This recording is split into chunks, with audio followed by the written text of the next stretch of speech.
Hello everyone, good morning and welcome back to Sudhar Education.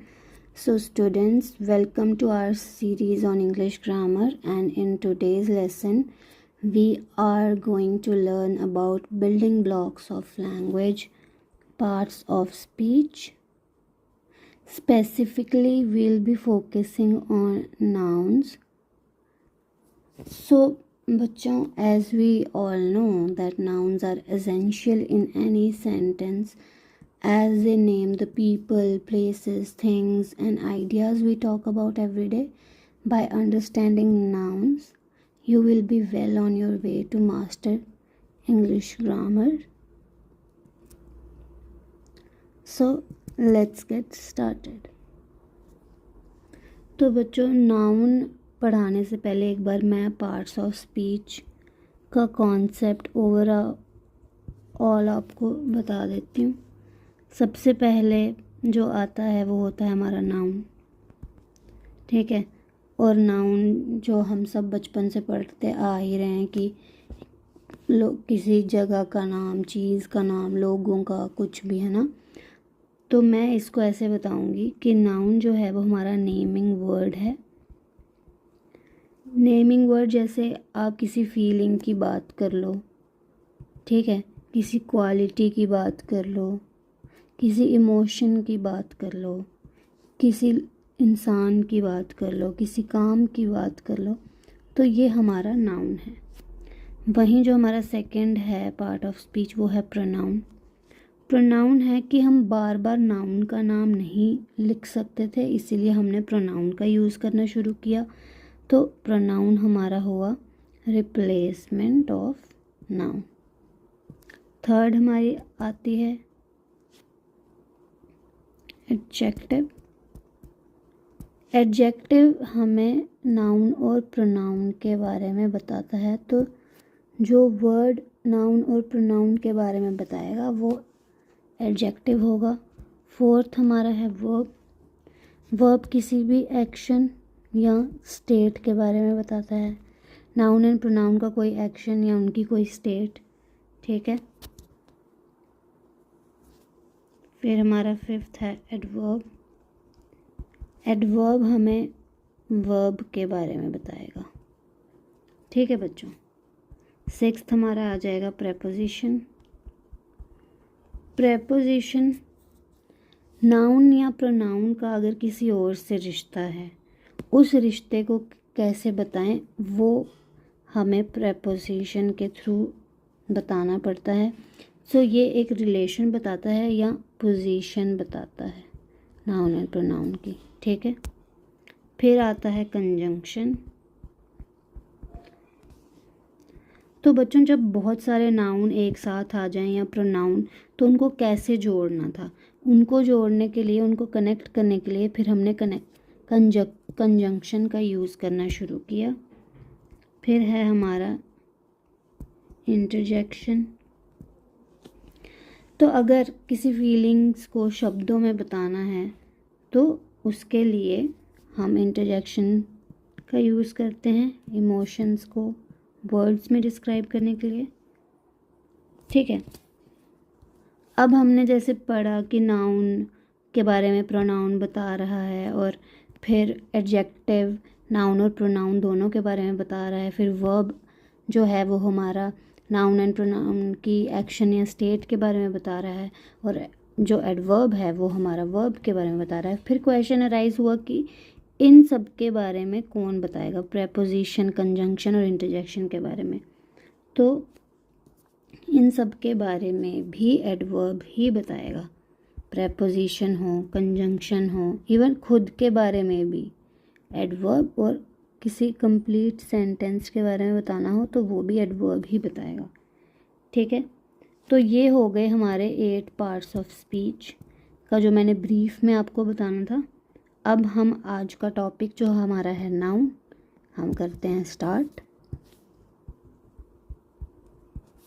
तो बच्चों, noun जो है it is a name of a person, place, animal or a thing, quality, feeling, action. ठीक है, तो basically noun जो है it is a naming word. अब क्वेश्चन आता है कि how do we identify noun. So how to identify noun. तो कुछ कॉन्सेप्ट्स कहते हैं कि कोई वर्ड जिसमें सफिक्स यूज़ हो रहा हो, मेंट, हुड, नेस, ION, ITY, तो वो नाउन्स होते हैं। ठीक है, सफिक्स मतलब कि वर्ड एंड किससे हो रहा है। ठीक है, तो ज़रूरी नहीं है कि ये हर बार सही ही होगा, ये एक जनरल टर्म पे यूज़ कर लिया जाता है कॉन्सेप्ट। बट जो सबसे बेस्ट कॉन्सेप्ट है वो है व्हाट, हु, whom, कि जो एक्शन हो रहा है क्या हम ये 3 क्वेश्चंस का आंसर दे पा रहे हैं उससे। क्या, हु मतलब कौन, और whom किसको। जो आंसर देता है इनमें से वही हमारा नाउन होता है। जैसे एग्जाम्पल से समझते हैं। जैसे मैंने लिखा आई हैव अ होम। ठीक है, तो क्या है मेरे पास, इसका आंसर मिल रहा है ना हमें कि घर है, घर की बात हो रही है। व्हाट का आंसर हमने दिया, तो home is our noun in this sentence. एक और मैंने लिखा I went home. So I went where, तो इसमें हमारा होम नाउन नहीं होगा, इसमें हमारा होम एडवर्ब होगा। तो अभी फ़िलहाल हम नाउन की बात कर रहे हैं, तो दोनों में आप डिफरेंस स्पॉट कर सकते हो कि फर्स्ट सेंटेंस में home was noun but second sentence में वो नाउन नहीं है। ठीक है, एक और example, love is in air. तो व्हाट इज़ इन एयर, तो आंसर है लव, तो यानी कि लव इज़ आर नाउन। फिर वैसे ही यहाँ पे भी हमें मिल रहा है कि लव इज़ इन व्हाट, तो लव इज़ इन एयर, तो ये भी हमारा नाउन हो गया। ठीक है, तो आई होप आपको बेसिक अंडरस्टैंडिंग हो गई होगी that how do we identify noun. अब 3 केसेस होते हैं नाउन के, पहले हम उनके बारे में पढ़ लेते हैं, फिर हम अगले कॉन्सेप्ट्स पे चलेंगे। ये जो 3 केसेस हैं ये बहुत ज़रूरी हैं for the foundation of noun. So 3 cases of noun. First we have is subjective case. इसमें हमें पढ़ना है कि सब्जेक्ट क्या है। तो सब्जेक्ट हमारा होता है व्हाट वी टॉक ऑफ, इसके बारे में हम बात करते हैं। ठीक है, और सब्जेक्ट हमारा जो है वो वर्ब से पहले आता है। ठीक है, सब्जेक्ट ही हमारा हु या व्हाट का आंसर भी देता है। ठीक है, जैसे मैंने लिखा प्रीति लव्स कमल। ठीक है, तो यहाँ पे हमें हु का आंसर मिल रहा है और लव हमारी वर्ब है और वर्ब से पहले आ रहा है, तो ये प्रीति जो हमारा है दिस इज़ आवर सब्जेक्ट। ठीक है, तो ये हमारा फर्स्ट केस हुआ। Now the second case is objective case. Objective case हमें ऑब्जेक्ट के बारे में बताएगा। ऑब्जेक्ट वो होता है जो वर्ब के बाद में आता है। ठीक है, जिसके ऊपर हमारी वर्ब एक्शन करती है वो होता है ऑब्जेक्ट। जैसे मैंने लिखा प्रीति लव्स कमल। ठीक है, तो लव्स हमारी वर्ब है। ठीक है, तो प्रीति लव्स हूम। ठीक है, तो ये हमारा जो कमल है वो ऑब्जेक्ट हो गया, वर्ब ने इस पे अपना एक्शन किया। ठीक है, अब इसी में एक और कॉन्सेप्ट आता है कि अगर प्रेपोजिशन का यूज़ होगा, उसके बाद ऑब्जेक्ट आ रहा होगा, उसे हम प्रेपोजिशनल ऑब्जेक्ट का नाम देंगे। ठीक है, जैसे मैंने लिखा लव इज़ इन एयर, तो यहाँ पे लव तो हमारा सब्जेक्ट है। ठीक है, that what is in air, तो लव इज़ इन एयर। फिर इन इज़ प्रेपोजिशन। अब ये ऑब्जेक्ट है जो एयर, ये प्रेपोजिशन के बाद आ रहा है, तो ये प्रेपोजिशनल ऑब्जेक्ट होगा। तो इस सेंटेंस में कोई भी ऑब्जेक्ट नहीं है। ठीक है, सेंटेंस का ऑब्जेक्ट यहाँ कोई भी नहीं है। ये जो ऑब्जेक्ट है ये प्रेपोजिशन का ऑब्जेक्ट है। ठीक है, जैसे मैंने लिखा I went to Kashmir, so I is our subject, went हमारी वर्ब आ गई, टू है प्रेपोजिशन, प्रेपोजिशन के बाद ऑब्जेक्ट आ रहा है, तो ये हो गया हमारा प्रेपोजिशनल ऑब्जेक्ट। तो इस सेंटेंस का भी कोई ऑब्जेक्ट खुद का नहीं है। ठीक है, so I went what, I went home, हम उसका आंसर नहीं दे पा रहे हैं। हम वर्ब के बाद डायरेक्टली जो आता है वो हमारा ऑब्जेक्ट होता है, बट इस सेंटेंस में वो फॉलो नहीं हो रहा है, इसलिए इस सेंटेंस का कोई भी ऑब्जेक्ट नहीं है। ठीक है, सेंटेंस का जो ऑब्जेक्ट होता है वो डायरेक्टली वर्ब के बाद ही आएगा, उसके बीच में कोई भी प्रेपोजिशन नहीं आएगी। ऑल्सो स्टूडेंट्स, एक इम्पॉर्टेंट चीज़, सब्जेक्ट और object will always be either a noun or pronoun. ठीक है, moving on to the third case which is possessive case. Possessive case हमें हक के बारे में बताता है, किसी बिलोंगिंगनेस के बारे में या पोजेशन के बारे में।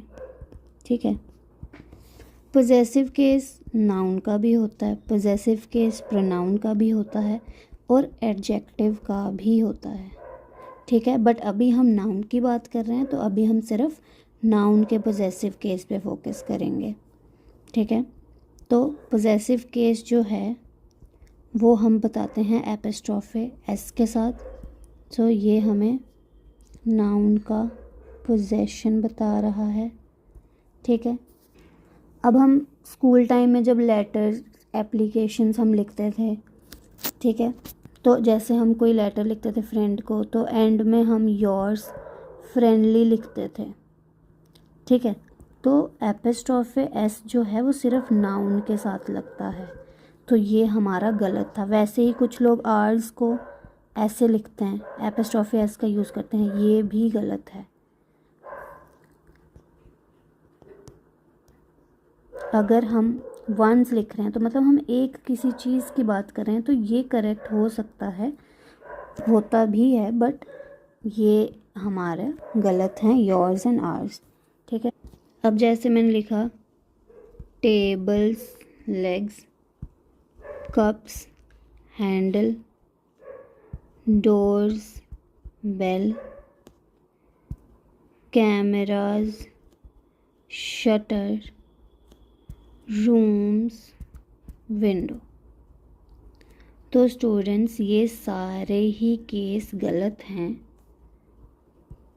क्यों? क्योंकि पोजेशन का मतलब है हक, तो हक जो है वो लिविंग चीज़ का ही होगा ना, नॉन लिविंग का तो कोई हक नहीं होगा किसी चीज़ पे। ठीक है, तो उस वजह से ये सारे केस गलत हैं। ठीक है, so apostrophe S can not be used for non living things.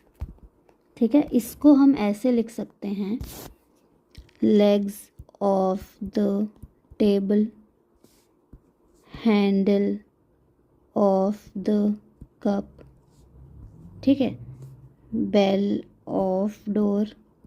But हम एपिस्ट्रॉफी एस का use with non living things नहीं कर सकते। Make sure you remember this concept, this is really important. Okay बच्चों, अब हमने कॉन्सेप्ट पढ़ा, but as you all no कि कॉन्सेप्ट्स के साथ कुछ एक्सेप्शंस भी अटैच्ड होती ही हैं। तो अब हम पोजेसिव केस की एक्सेप्शंस देख लेते हैं, जिसमें epistrophe S non living things के साथ यूज़ किया जाता है। तो फर्स्ट जो है हमारा, जो हेवनली बॉडीज़ होंगी या सेलेशियल बॉडीज़ होंगी, जैसे सन, मून, अर्थ, ये नॉन लिविंग हैं, बट इनके साथ एपिस्ट्रॉफी एस यूज़ होगा, ठीक है। सेकंड है हमारा यूनिट्स, जैसे केजी, टन, इनके साथ भी एपिस्ट्रॉफी एस यूज़ होगा। थर्ड, पर्सोनिफिकेशन में, पर्सोनिफिकेशन हुआ जब हम नॉन लिविंग को ट्रीट करते हैं एज अ लिविंग थिंग। जैसे मैंने लिखा, the door's curtains are dancing along with the wind and the door is singing। तो यहाँ पे हम नॉन लिविंग चीज़ों को लिविंग चीज़ों के जैसे ट्रीट कर रहे हैं, इसीलिए हमने एपिस्ट्रॉफी एस का यूज़ किया है डोर के साथ, ठीक है। फिर फोर्थ है हमारा मेटाफर, प्रोवर्ब, हीडियम, इनके साथ भी एपिस्ट्रॉफी एस यूज़ होगा, ठीक है। जैसे मैंने लिखा, लाइफ इज़ अ ड्रीम, तो ये हमारा मेटाफर है। ये अलग चीज़ें हैं, बट हम इसको सेम ही बोल रहे हैं, तो ये हुआ मेटाफर, ठीक है। अब मैं अगर इस कॉन्सेप्ट के बारे में बताऊं, तो जैसे मैंने लिखा, एट अ स्टोन्स थ्रो, ठीक है, यानी कि बहुत नज़दीक, वेरी नियर। तो यहाँ पे हमने स्टोन में एपिस्ट्रॉफी एस का यूज़ किया। जैसे मैंने लिखा, एट एन आर्म्स लेंथ, तो दूरी बना के रखो, इसमें भी मैंने एपिस्ट्रॉफी एस का यूज़ किया। नेक्स्ट है कि जब किसी टाइम की बात हो, किसी इवेंट की बात हो, किसी जगह की बात हो, वहाँ भी एपिस्ट्रॉफी एस का यूज़ होगा। टाइम से जैसे मैंने लिखा 1990s हमने यूज़ किया। कुछ इवेंट हो रहा है, दिवाली पार्टी हो रही है, होली पार्टी हो रही है, कुछ और सेलिब्रेशंस हैं, या कुछ भी और इवेंट हो रहा है, वहाँ पे भी एपिस्ट्रॉफी एस यूज़ होगा। किसी जगह का, जैसे मैं लिखा जम्मू, इंडिया, जब इनकी बात होगी वहाँ पे भी एपिस्ट्रॉफी एस का यूज़ होगा। तो ये 5 कॉन्सेप्ट्स थे एक्सेप्शन में कि एपिस्ट्रॉफी एस किस किस के साथ यूज़ होता है। Now let's move on to the next concept. अगला कॉन्सेप्ट भी पोजेशन का ही है, उसको 2 पार्ट्स में डिवाइड किया गया है, एक तो कॉमन एंड एक स्प्लिट, ठीक है। जैसे मैंने लिखा, राज एंड श्याम, इनके पास 10 कार्स हैं, ठीक है। तो जो लास्ट नेम होगा सेंटेंस में, उसके साथ एपिस्ट्रॉफी एस का यूज़ होगा। एग्जाम्पल से बता, जैसे मैंने लिखा, Raj and Shyam's car has arrived। Second मैंने लिखा, Raj and Shyam's cars have arrived। तो लास्ट नेम श्याम का आ रहा है इसलिए हमने एपिस्ट्रोफी एस का यूज़ किया। यहाँ सिंगुलर गाड़ी की बात हुई है तो हैज़ लगाया, ये सेंटेंस करेक्ट है। यहाँ पे गाड़ियों की बात हुई है, हमने हैव यूज़ किया, ये सेंटेंस भी करेक्ट है। तो ऐसे यूज़ करेंगे जब हम कॉमन पोजेशन के बारे में बता रहे होंगे, ठीक है। स्प्लिट में क्या होता है कि 2 बार एपिस्ट्रोफी एस का यूज़ होता है जो भी नाम होंगे उनके साथ। तो स्प्लिट पोजेशन 2 या 2 से ज़्यादा के लिए भी यूज़ हो सकती है, और कॉमन पोजेशन 1, 2 जितने भी आगे लोग हैं उनके लिए यूज़ होता है, जो भी लास्ट में आएंगे। स्प्लिट पोजेशन का मैं दोबारा बता दूं, 2 से ज़्यादा या 2 उनके लिए स्प्लिट पोजेशन यूज़ होगा। स्प्लिट का एग्जाम्पल लेते हैं। जैसे मैंने लिखा ढोलूज एंड शोलूज कार्स हैव अराइव्ड। तो ये हमारा करेक्ट है क्योंकि हमने दोनों के साथ यूज़ करा है एपिस्ट्रोफी एस। फिर मैंने लिखा ढोलूज एंड शोलूज कार हैज़ अराइव्ड। तो ये हमारा गलत हुआ सेंटेंस क्योंकि हमने यहाँ पे हैज़ का यूज़ किया है, ठीक है। अब इसमें एक और कॉन्सेप्ट है। जैसे मैंने लिखा Raj and शाम्स car have arrived. तो अगर कॉमन पोजेशन का केस नहीं हो, कॉमन पोजेशन का केस नहीं है, तो हम उसको कैसे सेंटेंस में डिपिक्ट करेंगे। तो हम यहाँ पे कॉमा ऐड करेंगे कि राज और शाम की गाड़ी आई है, ठीक है। जैसे मैंने लिखा Raj and Shyam's wife went to market, ठीक है। तो यहाँ पे हम कॉमा ऐड करेंगे कि राज और शाम की वाइफ जो हैं वो मार्केट गए, ठीक है बच्चों। अब इसी में एक छोटा सा कॉन्सेप्ट आता है। जैसे मैंने लिखा रामूज फादर्स फ्रेंड वॉज फेमस, ठीक है। अब यहाँ पे गलत है ये सेंटेंस क्योंकि 2 apostrophe S can not be used together. तो इस सेंटेंस को हम लिखेंगे friend of Ramu's father was famous. Also students make sure कि आप इस चीज़ को अच्छे से पढ़ें बिकॉज़ ये सेंटेंस इम्प्रूवमेंट, फ्रेज रिप्लेसमेंट, ये वाले क्वेश्चंस में बहुत बार आता है, ठीक है। तो ध्यान से इसको माइंड में रखना। अब एक कॉन्सेप्ट आता है हिसिंग साउंड का,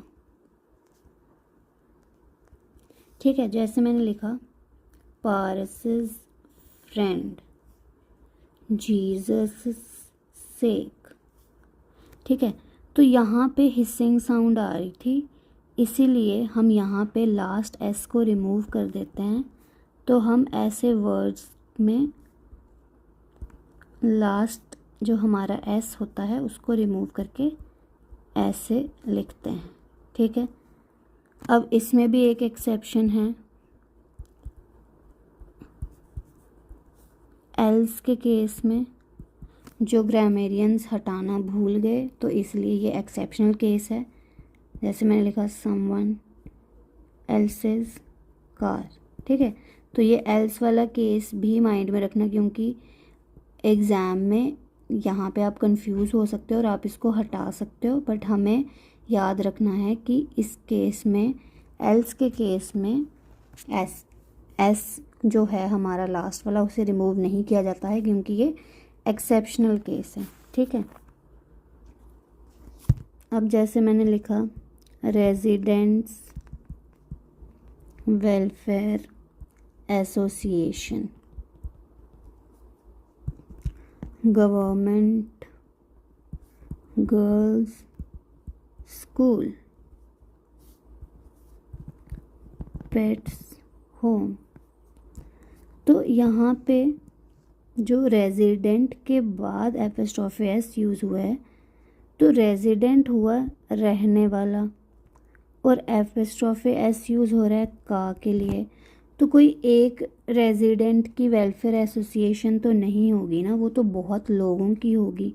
ठीक है, तो रेजिडेंट्स का यूज़ होना चाहिए। रेजिडेंट्स का से मतलब एपोस्ट्रोफी एस।